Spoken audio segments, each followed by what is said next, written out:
I mean, honestly, like, some people will always like a book better than a movie, and some people will like a movie better than a book. But like, I think that like we just did our best, the book, and honor the fans, and I think really make something that works even by itself. We all have an Believe that if you read the book and you saw the movie, that you wouldn't be thrilled. Like, we really worked hard on that. Yeah. But I also saw the movie and then read the book. You wouldn't go, hold on, this isn't Yeah. like you can that really like you can do either because they're both really beautiful.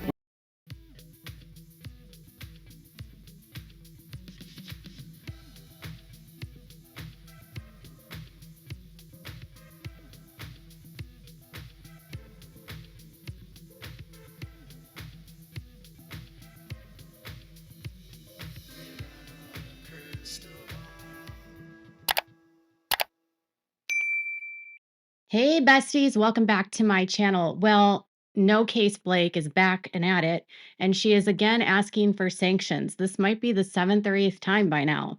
And she's asking for sanctions relating to the birth video that Wayfarer gave to her in Discovery, which she claims is not what she saw or she doesn't remember seeing. And the minute I saw this motion, it reminded me very much of the motion that she just filed in regards to the smear campaign and the signal chat, where she's asking the judge to basically say that they can't even say that they didn't do the smear campaign because they used Signal and they were on auto delete. And so those messages that aren't deleted prove malice and they prove that, it's unfavorable to them. And they have to like concede that this happened. And I want jury instructions and I want money and I want all these things. Right. And after they filed it, Wayfair asked for an extension of time, by the way, on responding to this. And they wanted to respond to it after they filed their motions for summary judgment and after the responses. And the judge said, yeah, cool, that's great. And Blake didn't contest an extension of time to respond, which kind of proved to me what I was saying all along is that it was a PR stunt because now they don't have to reply until like either the end of November or December. So, with that said, yesterday's late night motion about Jamey Heath and the birth video felt very similar to me. And I want to just preface this by saying that I'm not pulling this out of thin air. It reminds me of the lawsuit that I'm currently in right now. So I went through summary judgment. And in the process of the summary judgment, about half my case was dismissed. And the other parts they went forward, right? And they said that, there was issues of fact. We disagreed and we asked the judge to give us a motion for reconsideration. And then the judge granted this.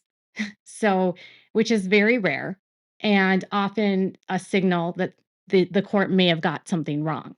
And so we filed our motion for reconsideration and we presented a case which basically spelled out all the constitutional issues that were being violated by me not being able to report and freedom of speech, freedom of boycotts, all these different issues that were at issue that were of law, not of fact, right? And the court, and then the defendants or the plaintiffs responded. And right as and after it was fully briefed and going to the judge, right? They file a temporary injunction and claim that I need to be silenced.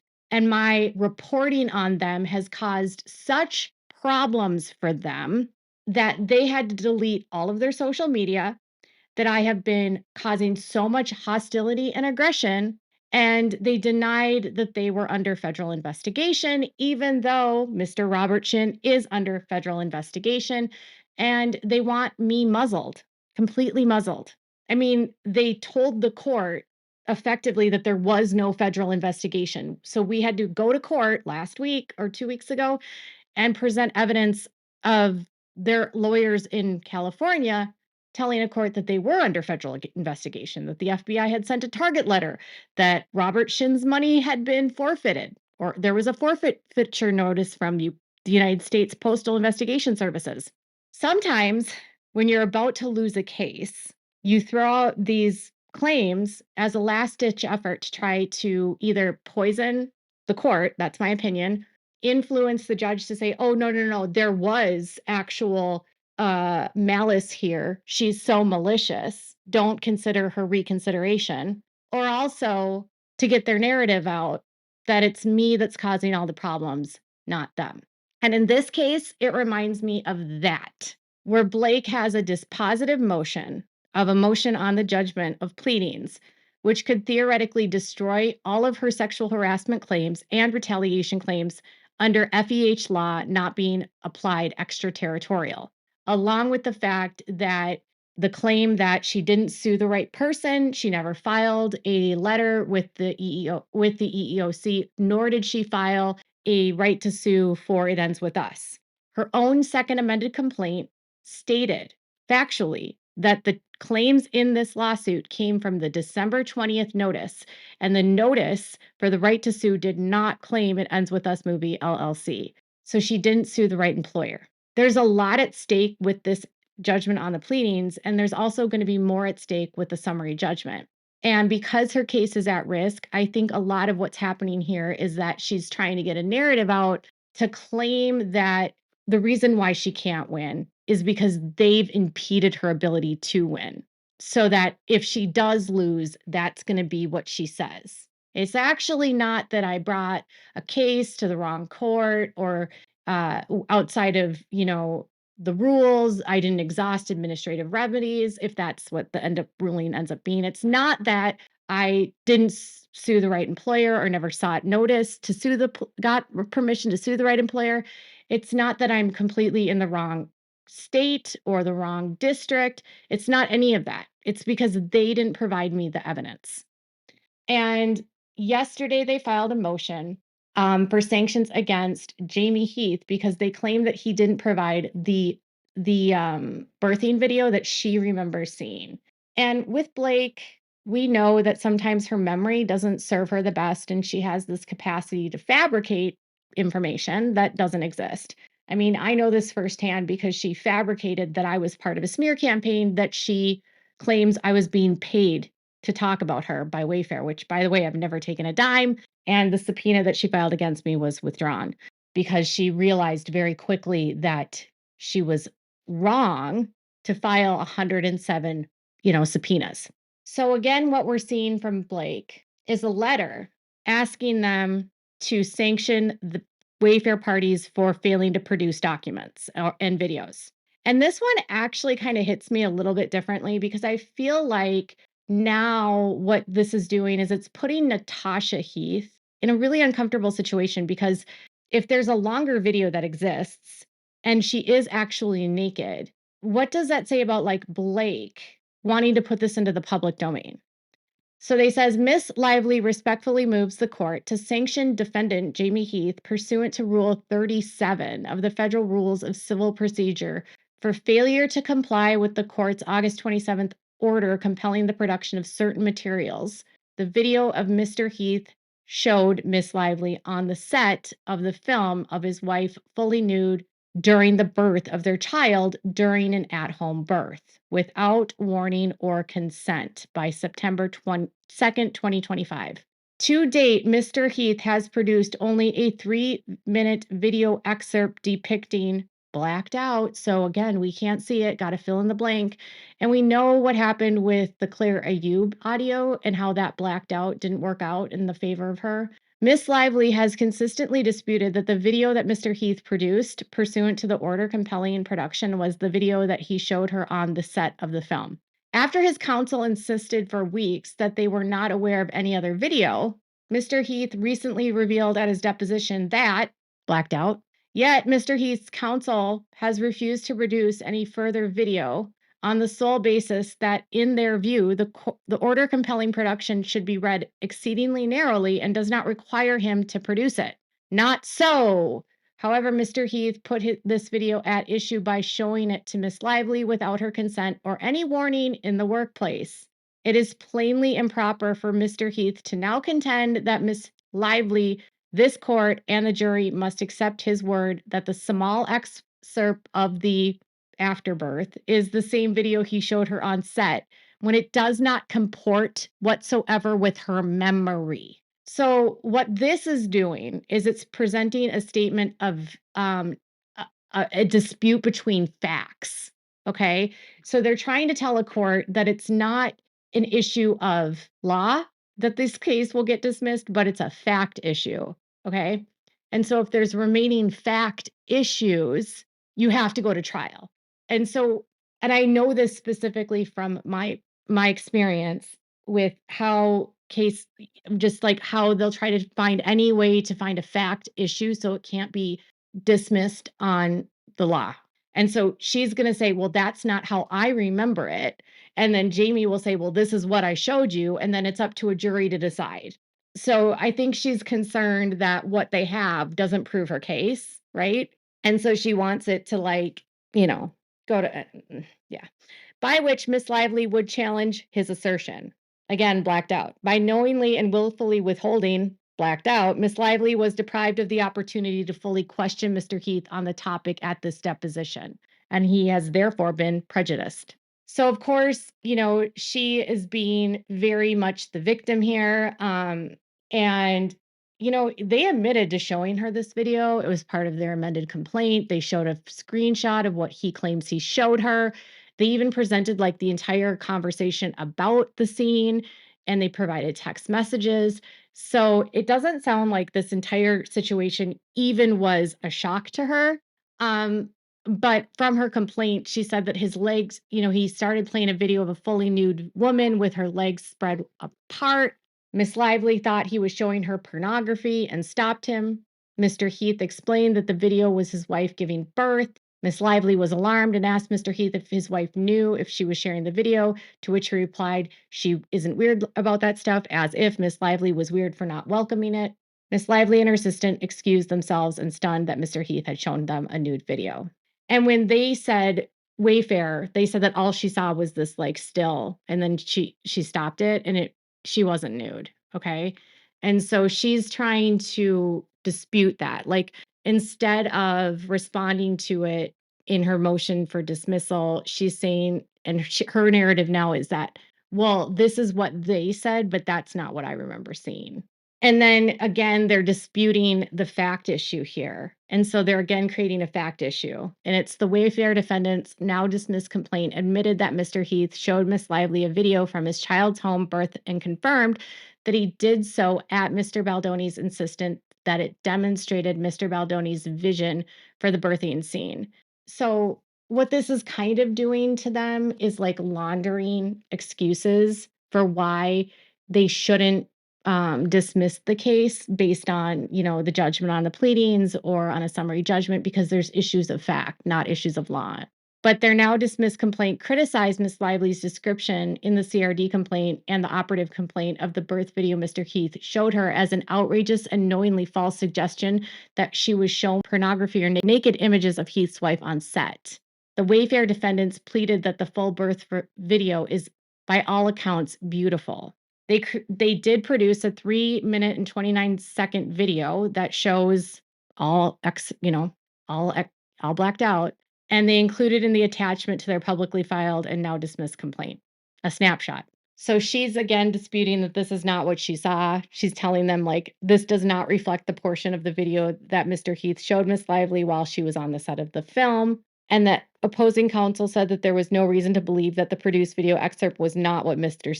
Heath showed Miss Lively, and they were not willing to engage in further conferral absent additional information. Then they give a bunch of information of testimony from his deposition, which again, we cannot see what the contents of this are or is. So, it's just what they want is sanctioning Mr. Heath. So this is what they want. The court should order that Mr. Heath to produce all video footage depicting the birth video, including but not limited to all versions that show the delivery within 3 days of the court's order. Preclude Mr. Heath from offering any evidence, including written or oral testimony on the topic of his showing the birth video or any portion thereof to Miss Lively. So they want him to be sanctioned and not be able to tell his side of the story, so that there's no fact issue and that her side is uncontested to a jury. So you're just supposed to take Blake's word that this is what she was shown. They cite a bunch of law, and they say preclusion is warranted because his refusal to produce all responsive footage has deprived Miss Lively of a key evidence needed to litigate a contested issue in advance of his deposition. Again, a fact issue. So she's, again, getting into the judge's mind that there's all these fact issues. It's like laundering information to the judge so that when summary judgment comes, he'll be like, oh, yeah, but she said that this was contested. Mr. Heath's failure to comply with the order compelling production material limited Miss Lively's ability to probe Mr. Heath's recollection and testimony about the birth video at his deposition, and specifically the portion of the footage he claims to have shown Miss Lively. If Mr. Heath's non-compliance stands, he will have successfully and unfairly deprived Miss Lively from showing the jury the part of the footage she recalls Mr. Heath showing her on set. The court should not reward her for his own misconduct. They also want everyone to know that they restricted everybody's access to seeing this birth video, and only a limited group of people have seen the footage. To the extent Mr. Heath still refuses to produce all versions of the video, Miss Lively reserves the right to seek more severe sanctions, including an order directing that certain designated facts be taken as established for purposes of the action. So what she's trying to do, in my opinion, is one, get ahead of a summary judgment, get into the judge's head that this is a statement, not an issue of law, but an issue of fact, and that the reason why she won't be able to, actually win her case is because he deprived her of this evidence, and it's his fault. And so he doesn't get to say anything. We just have to go off of her. It's kind of like assuming that what he has will prove her, and she cannot admit to the court that what they have will prove her case or will prove what she saw. It reminds me of when the judge said that she had no right to deleted text, like no sanctions for the deleted signal, because she hasn't shown the court that she has a right, or that this evidence actually will prove that this was what she saw, or this is what happened, or she didn't provide compelling evidence or cause. It's just more PR, in my opinion. So they provided emails back and forth, and we can't see what his testimony was, but Wayfair's position to them on October 29th, right before they filed this, was the court ordered that the Wayfair parties produce documents identified in the Wayfair parties' amended complaint, including the birth video. The video described in the Wayfair party's amended complaint shows Heath's wife, himself, and their baby after his wife gave birth at home. Wayfair's amended complaint, the video that was shown to Miss Lively, was produced more than a month and a half ago. The Wayfair parties have fully complied with the court's order with respect to the video. No other footage of Mr. Heath's family is responsive to any request for production Lively has propounded, and accordingly, none will be produced. So this is the video that they said is what was shown, and there's nothing else that they claim, that would be produced that would be responsive to her claims. So at the end of the day, Blake is just, demanding sanctions again, because she says that what's been provided will not prove her case. That's essentially what she's telling the court. What they've given me isn't going to prove my case. I don't have the evidence I need to prove that I was shown pornography when it wasn't pornography. And I highly doubt that there's a 30-minute video on his phone that he showed her, and the exchange took 1 second, and he stopped it, and yeah, I don't know. Again, it's just more PR for me. And this actually, if I think about it honestly, makes me feel really sad for Natasha, because she's not a party to the case. Blake is trying to say that the reason why this video is an issue and why she needs it is because Jamey's the one that made it an issue by showing it to her, removing herself from the ask that she's wanting from the court. And the ask is, give me a nude video of Natasha Heath so I can show a nude video of Natasha Heath to the jury. A nude video that she says hasn't been provided. The video that she has apparently isn't what she saw. And then equating a beautiful moment and a very challenging one for Natasha because she did this at home without medicine and equating this to some sort of sexually deviant moment of porn, stripping the entire beautiful moment from Natasha and mocking them by claiming this was beautiful in her filing. It's just so disgusting. Imagine being Natasha Heath. You're not a party of this case. In Blake's filing, she has already called you sloppy seconds because she relays a story about how Jamey began dating someone that Justin had met first. And if you actually know the story of how Natasha and Jamey met, it's not even like that. Natasha is a professional dancer. She met Justin while she was at a club dancing. Justin invited her to a church event to come and meet other people that were interested in learning new concepts. Justin never dated Natasha. Justin was never interested in Natasha. But when Natasha came to the events, she liked what she heard and she began immersing herself in this Baha'i faith. And through that, that's how Jamey and Natasha became friends. And then they did exercises together where they were looking into each other's eyes and they had to like actually share intimate details about their lives while they were doing their Baha'i faith like practices. The staring into each other's eyes, the practice that Blake referred to as sociopathic for Justin. It's a sweet story if you actually hear it. And Natasha is someone that does postpartum work with women. She's very much into helping mothers after they've had and delivered their babies. She's someone that is she's from uh, South America.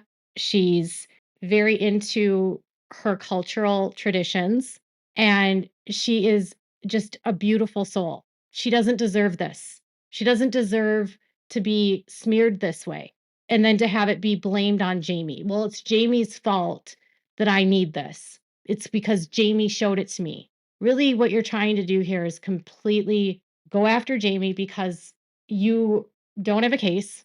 The audio of Steve Sarowitz clearly doesn't prove that, you know, there was any verbal abuse between Justin or anyone else.